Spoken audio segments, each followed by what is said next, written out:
അസ്സലാമു അലൈക്കും വറഹ്മത്തുള്ളാഹി വബറകാതുഹു. അമ്പിയാക്കന്മാരുടെയും സ്വാലിഹീങ്ങളുടെയും ചരിത്രം പറയുമ്പോൾ ആ മജ്ലിസിൽ അള്ളാഹുവിൻ്റെ റഹ്മത്ത് ഇറങ്ങും, സമാധാനമുണ്ടാകും, മനസ്സിന് ധൈര്യമുണ്ടാകും, ഈമാന് വർദ്ധിക്കുമെന്ന് പരിശുദ്ധ ഖുർആനും തിരുസുന്നത്തും പണ്ഡിതന്മാരും പഠിപ്പിച്ച ഒരു വിഷയമാണ്. അതുകൊണ്ടാണ് പഴയ കാലം മുതൽക്ക് തന്നെ ബദർ മൗലിദും മങ്കൂസ് മൗലിദും ബുർദയൊക്കെ വിഷമഘട്ടത്തിലും പ്രയാസഘട്ടത്തിലും ഓതിക്കൊണ്ടിരിക്കുന്നത്. അതുപോലെ തന്നെ മൊഹീദ്ദീൻ മാല, മഞ്ഞക്കുളം മാല, നഫീസത്ത് മാല, അതിലൊക്കെയും ഉള്ളത് ഔലിയാക്കന്മാരുടെ ചരിത്രങ്ങളും അവരുടെ കറാമത്തുകളും അവരുടെ ജീവിത ചരിത്രങ്ങളുമാണ് പാടി പറയുന്നത്. അതുകൊണ്ട് ആ വീടുകളിൽ അള്ളാഹിൻ്റെ റഹ്മത്ത് ഇറങ്ങുന്നു, മുസീബത്ത് അകറ്റിപ്പോകുന്നു, പ്രയാസങ്ങൾ നീങ്ങുന്നു എന്നുള്ളത്. പഴയ കാലഘട്ടങ്ങളിൽ ഗർഭിണികളായ സ്ത്രീകൾ സുഖപ്രസവത്തിന് വേണ്ടി മൗലിദ് ഓതാൻ വേണ്ടി അല്ലെങ്കിൽ ബദർ മൗലിദ് ഓതാൻ വേണ്ടി നേർച്ചയാക്കുന്നു. മാത്രമല്ല ബദർ മൗലിദ് കഴിക്കാറുണ്ട്, ഖുതുബിയത്ത് നേർച്ചയാക്കാറുണ്ട്. അതുപോലെ തന്നെ നഫീസത്ത് മാല ഓതാൻ വേണ്ടി നേർച്ചയാക്കും. പഴയ കാലങ്ങളിൽ ഹോസ്പിറ്റൽ സൗകര്യങ്ങൾ കൂടുതൽ ഇല്ലാത്ത ഒരു കാലഘട്ടമായിരുന്നു. കൂടുതലും പ്രസവിച്ചിരുന്നത് വീടുകളിലാണ്. ഇപ്പോൾ പറയുന്ന എന്നെ തന്നെ പ്രസവിച്ചത് ഹോസ്പിറ്റലല്ല, വീട്ടിലാണ്. ഇങ്ങനെ ഒരുപാട് ആളുകളെ പ്രസവിച്ചത് പണ്ടൊക്കെ വീടുകളിലായിരുന്നു. ആ പ്രസവിക്കുന്ന സമയത്ത് മഞ്ഞക്കുളം അല്ലെങ്കിൽ മൊഹീദ്ദീൻ മാല അല്ലെങ്കിൽ നഫീസത്ത് മാല ഓതൽ പതിവായിരുന്നു. അങ്ങനെ സുഖമായി പ്രസവിച്ചു, ഒരു അപകടവും സംഭവിക്കാറുണ്ടായിരുന്നില്ല. ഇന്നും അതേപോലെ തന്നെ ഓതുന്നുണ്ട്. പക്ഷേ ഹോസ്പിറ്റലിൽ കൊണ്ടുപോകുമ്പോൾ വീട്ടിൽ ഖുതുബിയത്ത് നേർച്ചയാക്കിയിട്ടാണ് ഹോസ്പിറ്റലിൽ പോകുന്നത്. അതുപോലെ തന്നെ ബദർ മൗലിദ് നേർച്ചയാക്കുന്നു, അല്ലെങ്കിൽ നഫീസത്ത് മാല നേർച്ചയാക്കുന്നു. ഇങ്ങനെ അതല്ല എങ്കിൽ വെള്ളിയാഴ്ച ദിവസത്തിൽ സുഖപ്രസവത്തിന് വേണ്ടി ദ്വാരക്കാൻ വേണ്ടി സംഭാവന കൊടുത്തിട്ടാണ് ഹോസ്പിറ്റലിൽ പോകാറുള്ളത്. സുന്നികളായ ആളുകളും ഇന്നും അത് ചെയ്തുകൊണ്ടിരിക്കുന്നു. ഞാനിതൊക്കെയും പറയാൻ കാരണം, ഒരു മുജാഹിദ് മൗലവിയുടെ വീഡിയോ ഞാൻ കേട്ടു. മുജാഹിദികളുടെ തനി നിറമാണ് ഞങ്ങൾ മനസ്സിലാക്കേണ്ടത്.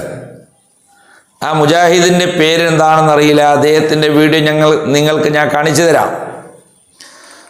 അദ്ദേഹം നല്ല മോട്ടിവേഷൻ ക്ലാസ് എടുക്കുന്ന ഒരു മുജാഹിദാണ്. പല ആളുകൾക്കും അറിയില്ല അദ്ദേഹം മുജാഹിദാണെന്ന് അറിയില്ല. സുന്നികളായ ആളുകൾ പോലും അദ്ദേഹത്തിൻ്റെ വീഡിയോകൾ, അദ്ദേഹത്തിൻ്റെ പ്രസംഗങ്ങൾ സ്റ്റാറ്റസായിട്ടും അതുപോലെ തന്നെ വാട്സപ്പിലൊക്കെ അയക്കാറുണ്ട്, നോക്കാറുണ്ട് അദ്ദേഹത്തിൻ്റെ വാക്കുകളെ കൊണ്ട്. പക്ഷെ പല ആളുകൾക്കും അദ്ദേഹം ആരാണെന്ന് മനസ്സിലായിട്ടില്ല. അദ്ദേഹം ഒറിജിനൽ മുത്തനാശയക്കാരാണ്, മുജാഹിദാണ്. അതുകൊണ്ട് അദ്ദേഹത്തിൻ്റെ ഒരു മോട്ടിവേഷൻ ക്ലാസ്സും കേൾക്കാൻ പാടില്ല. നമ്മുടെ ഈമാനും തഖ്വയും തെറ്റിപ്പോകാനുള്ള ഒരു കാരണമായി തീരും. സുബ്ഹാനല്ലാഹ്, അദ്ദേഹം പറയുന്നത് പച്ചക്കള്ളമാണ്. അദ്ദേഹം പറയുന്നത് ഐക്യവേദി, ഐക്യസംഘം രൂപീകരിച്ചത് മുതൽക്കാണ് ഇവിടുത്തെ നഫീസത്ത് മാല, മറ്റുള്ള മൊഹീദ്ദീൻ മാല ഇല്ലാണ്ടായത്. അതുപോലെ തന്നെ പഴയ കാലത്ത് നഫീസത്ത് മാല ഓരോ സുന്നികളുടെ വീടുകളിലും നിർബന്ധമാക്കിയത് കൊണ്ട് ഒരുപാട് ആളുകൾ മരിച്ചു പോയിട്ടുണ്ട്. കുട്ടികൾ, ഗർഭിണികളായ സ്ത്രീകൾ മരിച്ചു പോയിട്ടുണ്ട് എന്നാണ് പറയുന്നത്. സുബ്ഹാനല്ലാഹ്, നല്ല സുഖപ്രസവവും നല്ല ഇസ്ലാമിക ചിട്ടയോടുകൂടിയും പ്രസവിച്ച ഗർഭിണികളായ സ്ത്രീകളുടെ ചരിത്രമാണ് നമുക്ക് പറയാനുള്ളത്. അദ്ദേഹത്തിൻ്റെ വാക്കുകൾ നിങ്ങൾ കേട്ടു നോക്കുക, പിന്നെ അതിൻ്റെ ശേഷം ഞാൻ നിങ്ങൾക്ക് പറഞ്ഞു തരാം. 940കളിലും 60കളിലും കേരളത്തിലെ ഉമ്മമാർക്ക് പ്രസവിക്കണേ നഫീസത്തുമാല നിർബന്ധമായിരുന്നു. ഓരോ പള്ളിന്റെ ചെരുവിലും ഓതിക്കൊടുക്കുന്ന നഫീസത്തുമാല പിഞ്ഞാണത്തിലെഴുതി കുടിപ്പിച്ച് മരിച്ചോയ 100 കണക്കിന് ഉമ്മാര് കേരളത്തിലുണ്ട്, മക്കളുണ്ട്. അപസ്മാരം ബാധിച്ച പൈതലുകളെ പള്ളി കൂട്ടിക്കൊണ്ടുപോയി ഏതെങ്കിലും ആളുകൾ മന്ത്രിച്ചൂതി കൊടുക്കുന്ന തകിടുകൾ കയ്യിലും കാലിലും കെട്ടി സ്വന്തം മടി കടന്ന മക്കള് മരിക്കുന്നത് കണ്ട വാപ്പാരുണ്ട്, ഉമ്മാരുണ്ട്. കിടക്കുന്ന പായിൽ നിന്നും പെണ്ണങ്ങാനും നേരം വെളുക്കുമ്പോ മാറിക്കടന്നാൽ അവളെ ജിന്നുണ്ടോയതാന്നും പറഞ്ഞിട്ട് തച്ചിറക്കാൻ ചികിത്സക്ക് കൊണ്ടുപോയി അവസാനം ആ പെണ്ണിന്റെ ജീവിതം നശിപ്പിച്ച കാലുണ്ട്. എന്തിന്? കല്യാണം നിക്കാഹ് ചെയ്തൊടുക്കുന്ന കാലിയായിരിക്കണം ആദ്യം പെണ്ണിനെ തൊടേണ്ടത് എന്നുള്ളൊരു നിയമമുണ്ടായിരുന്നു കേരളത്തില്. കൈയടിച്ചു കൊടുക്കുന്ന മൊയ്ലിയാർക്ക് അയാള് തൊട്ടിട്ടേ പെണ്ണിനെ പിയാപ്ല തൊടാൻ പാടുള്ളൂ എന്ന് അത്രയേറെ പുരോഹിതന്മാര് വികൃതമാക്കിയ അതാണ് അദ്ദേഹം പറയുന്നത്. പഴയ കാലത്ത് നഫീസത്ത് മാല ഓതൽ നിർബന്ധമായിരുന്നു, അതുകൊണ്ട് അപകടങ്ങൾ മരണങ്ങൾ കൂടുതൽ സംഭവിക്കുന്നു എന്നുള്ളത്. അദ്ദേഹം ഒരു കാര്യം സമ്മതിച്ചു, ഏതായാലും നഫീസത്ത് മാല ഓതൽ പതിവായിരുന്നു, പാരമ്പര്യമുണ്ടായിരുന്നു.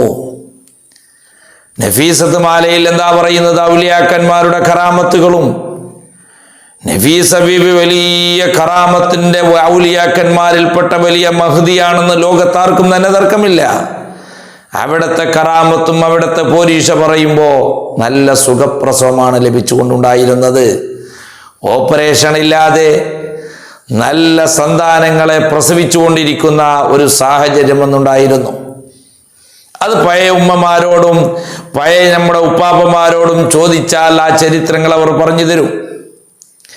പക്ഷേ സുന്നികളായ ആളുകൾ ഇന്നും അതിൽ കുറവില്ല.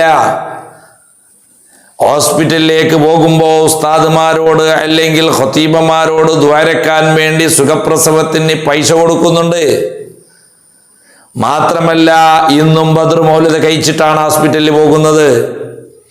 അതുപോലെ തന്നെ മുഹ്യിദ്ദീൻ മാല, നഫീസത്ത് മാല നേർച്ചയാക്കിക്കൊണ്ടാണ് ഇന്നും ആ പാരമ്പര്യം പതിവുണ്ട്. അത് സുന്നികൾക്ക് ഒന്നും കുറവില്ല. പക്ഷേ പഴയ കാലത്തിനേക്കാളും കൂടുതൽ അപകടം സംഭവിക്കുന്നത് ഇന്നാണ്. അദ്ദേഹം ഇത് ശരിക്കും മനസ്സിലാക്കിയിട്ടില്ല. സുബ്ഹാനല്ലാഹ്, ഇന്ന് ഹോസ്പിറ്റലിൽ മിക്കവാറും നടക്കുന്നത് ഓപ്പറേഷനാണ്, സുഖപ്രസവമല്ല. വീടുകളിലാകുമ്പോൾ നമ്മുടെ ഉമ്മമാർ പ്രസവിച്ചുകൊണ്ടുണ്ടായിരുന്നത് നല്ല നിലക്കുള്ള സുഖപ്രസവമാണ്. ഒരു അപകടവും സംഭവിക്കാതെ നല്ല സുഖപ്രസവം സംഭവിക്കാറുണ്ട്. ആ ഉമ്മമാർ 7, 10, 12 പ്രസവിച്ച ഉമ്മമാരുണ്ട് വീട്ടിൽ തന്നെ. ഇന്നാണെങ്കിലോ മാസമാകുന്നതിന് മുമ്പ് തന്നെ ഹോസ്പിറ്റലിൽ കൊണ്ടുപോകുന്നു, ഓപ്പറേഷൻ എഴുതി കൊടുക്കുന്നു. 60% പേർ ഇന്ന് ഓപ്പറേഷനിലൂടെയാണ് പ്രസവിക്കപ്പെടുന്നത്. എവിടെയാ സംഭവിച്ചത്? പഴയ കാലത്തിനേക്കാളും കൂടുതൽ അപകടം ഇന്ന് ആധുനിക സംവിധാനം ഉണ്ടായിട്ട് സംഭവിക്കുന്നു എന്നുള്ളതാണ്. അതുകൊണ്ട് മുജാഹിദികൾ പറയുമ്പോൾ വളരെയേറെ ചിന്തിച്ചുകൊണ്ടായിരിക്കണം പറയേണ്ടത്. ഇന്നും സുന്നികളുടെ ആശയത്തിൽ നിന്ന് ഒരു ബുദ്ധിമുട്ടും സംഭവിച്ചിട്ടില്ല.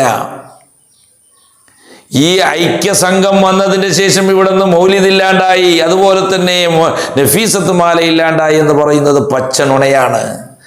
നിങ്ങളുടെ 1921 രൂപീകരിച്ച ഐക്യസംഘം എവിടെ പോയി? ഇന്ന് 2024 ആകുമ്പോൾ ആ ഐക്യസംഘം ഛിന്ന ഭിന്നമായി ചിതറിക്കിടന്നില്ലേ? നിങ്ങളുടെ തൗഹീദ് പൊളിഞ്ഞില്ലേ? നിങ്ങൾ പല വിഭാഗങ്ങളായി ചിന്നിച്ചിതറിയില്ലേ? എവിടെയാണ് നിങ്ങളുടെ ഐക്യസംഘം? അതേ സമയത്ത് 1926 രൂപീകരിച്ച ജമിയത്തുൽ ഉലമ സമസ്ത, ജമിയത്തുൽ ഉലമ പണ്ഡിത സംഘടന, സുന്നികളുടെ പണ്ഡിത സംഘടന ഇന്നും ആശയത്തിൽ ഒന്ന് തന്നെയാണ്. ഗ്രൂപ്പ് തർക്കങ്ങളുണ്ടാകാം, EKAP വിഭാഗത്തിൽ ഗ്രൂപ്പ് തർക്കങ്ങളുണ്ടാകാം, അത് സംഘടനാ തർക്കങ്ങൾ മാത്രമാണ്. പക്ഷേ 2 വിഭാഗത്തിൻ്റെയും ആശയങ്ങൾ ഒന്ന് തന്നെയാണ്. ആ ആശയത്തിൽ യാതൊരു ബുദ്ധിമുട്ടും സംഭവിച്ചിട്ടില്ല. പക്ഷേ നിങ്ങളുടെ ഐക്യസംഘം തൗഹീദിന്റെ വിഷയത്തിലും പരസ്പരം ശിർക്കും കുഫ്റും നിങ്ങൾ ആരോപിച്ച് നിങ്ങൾ ആശയത്തിൽ തന്നെ ചിന്തിച്ചിതറിയില്ലേ? പിന്നെ ജിന്നികളുടെ അഭിപ്രായം നിങ്ങൾ പറഞ്ഞു. ജിന്നൂരികൾ ഉള്ളത് നിങ്ങളെ കൂട്ടത്തിലാ, ജിന്ന് സേവ നടത്തുന്നത് നിങ്ങളാണ്. അതിനേക്ക് മറുപടി നിങ്ങളാ പറയേണ്ടത്. ജിന്ന് ചികിത്സ നടത്തുന്നത് നിങ്ങളല്ലേ, മുജാഹിദുകളായ നിങ്ങളല്ലേ. സുബ്ഹാനല്ലാഹ്, നിങ്ങളത് ശരിക്കും മനസ്സിലാക്കണം. അതുകൊണ്ട് ഇദ്ദേഹത്തിൻ്റെ മുജാഹിദിൻ്റെ തനി നിറം നിങ്ങൾ മനസ്സിലാക്കണം. നോക്കൂ നിങ്ങൾ, ഇന്ദ ദിക്രി സ്വാലിഹീന തൻസിലുർ റഹ്മത്തു, സ്വാലിഹീങ്ങളെ സ്മരിക്കുന്ന മജ്ലിസിൽ, സ്വാലിഹീങ്ങളെ പറ്റി പറയുന്ന മജ്ലിസിൽ റഹ്മത്ത് ഇറങ്ങുമെന്ന് ഉലമാക്കൾ എഴുതി വെച്ചിട്ടില്ലേ? നഫീസ ബീബിൻ്റെ കറാമത്തും അവിടുത്തെ മഹിമയും പറയുമ്പോൾ, ബദരീങ്ങളുടെ കറാമത്തും അവരുടെ ചരിത്രങ്ങളും പറയുമ്പോൾ, അമ്പിയാക്കന്മാരുടെ ചരിത്രങ്ങൾ പറയുമ്പോൾ അള്ളാഹിൻ്റെ റഹ്മത്ത് ഇറങ്ങും. അള്ളാഹിൻ്റെ റഹ്മത്ത് ഏറ്റവും വേണ്ടത് ആ പ്രസവിക്കുന്ന സന്ദർഭത്തിലല്ലേ? ആ പ്രസവം എന്ന് പറഞ്ഞാൽ സുബ്ഹാനല്ലാഹ് ഒരു ഭയാനകമായ സന്ദർഭത്തിൽ അവിടെ അള്ളാഹുവിൻ്റെ റഹ്മത്ത് ഇറങ്ങിയാൽ അവിടെ രക്ഷപ്പെട്ട് കിട്ടൂലേ? അതുകൊണ്ടല്ലേ ഉലമാക്കൾ പറഞ്ഞത് ഇന്ദ ദിക്രി സ്വാലിഹീന തൻസിലു റഹ്മത്തു, സ്വാലിഹീങ്ങളെ പറയുന്ന സ്വരത്തിൽ അള്ളാഹുവിൻ്റെ റഹ്മത്ത് ഇറങ്ങും. ഖുർആൻ തന്നെ പറഞ്ഞിട്ടുണ്ടല്ലോ, വകുല്ലൻ നഖ്സു അലൈക മിൻ അംബാഇ റുസുലി മാ നുസബ്ബിതു ബിഹി ഫുആദക്, അമ്പിയാക്കന്മാരുടെ ചരിത്രം തങ്ങൾക്ക് ഞങ്ങൾ പറഞ്ഞു തരും. അങ്ങനെ പറഞ്ഞു തന്നാൽ നബിയുടെ മനസ്സ് ഉറക്കും, നബിയുടെ മനസ്സിന് സമാധാനമുണ്ടാകും, നബിയുടെ മനസ്സിന് പേടിയില്ലാണ്ടാകും എന്ന് പരിശുദ്ധ ഖുർആൻ പറഞ്ഞതല്ലേ. അപ്പം അമ്പിയാക്കന്മാരെ പറ്റി, സ്വാലിഹീങ്ങളെ പറ്റി പറയുമ്പോൾ മനസ്സിന് ധൈര്യമുണ്ടാകുമെന്ന് വിശുദ്ധ ഖുർആൻ പറയുന്നു.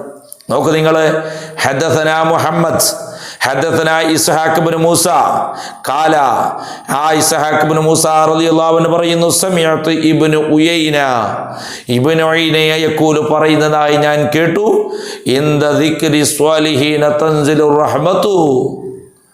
ഇബ്നു ഉയൈന റഹ്മത്തുള്ളാഹി അലൈഹി പറയുന്നു, ഇന്ദ ദിക്രി സ്വാലിഹീന തൻസിലുർ റഹ്മത്തു, സ്വാലിഹീങ്ങളെ പറയുന്ന മജ്ലിസിൽ അല്ലാഹുവിന്റെ റഹ്മത്ത് ഇറങ്ങും.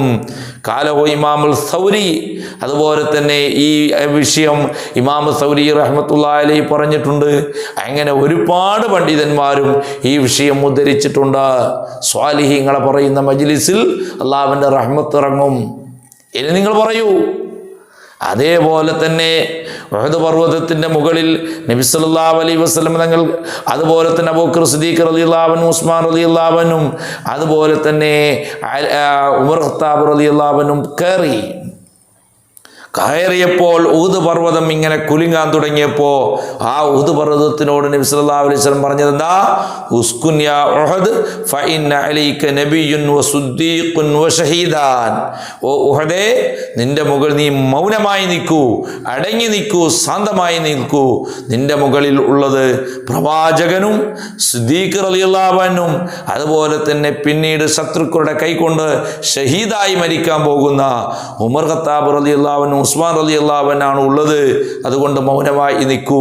ഫസക്കന ഉഹദ്, അപ്പോൾ ഉഹദ് പർവ്വതം മൗനമായി, ശാന്തമായി. അപ്പോൾ ഈ ചരിത്രത്തിൽ നിന്ന് മനസ്സിലാകുന്നത്, സ്വാലിഹീങ്ങളുടെ പേര് പറഞ്ഞാൽ, ഔലിയാക്കന്മാരുടെ പേര് പറഞ്ഞാൽ എല്ലാ അപകടത്തിൽ നിന്നും രക്ഷപ്പെടാൻ കഴിയുമെന്നുള്ളതാണ് ചരിത്രം പഠിപ്പിച്ചിട്ടുള്ളത്. അതുകൊണ്ട് ഈ മുജാഹിദിൻ്റെ സ്റ്റാറ്റസ് വെക്കുന്ന ആളുകൾ, അതുപോലെ തന്നെ ഷെയർ ചെയ്യുന്ന ആളുകൾ വളരെയേറെ കരുതിയിരിക്കണമെന്ന് ഓർമ്മപ്പെടുത്തുന്നു.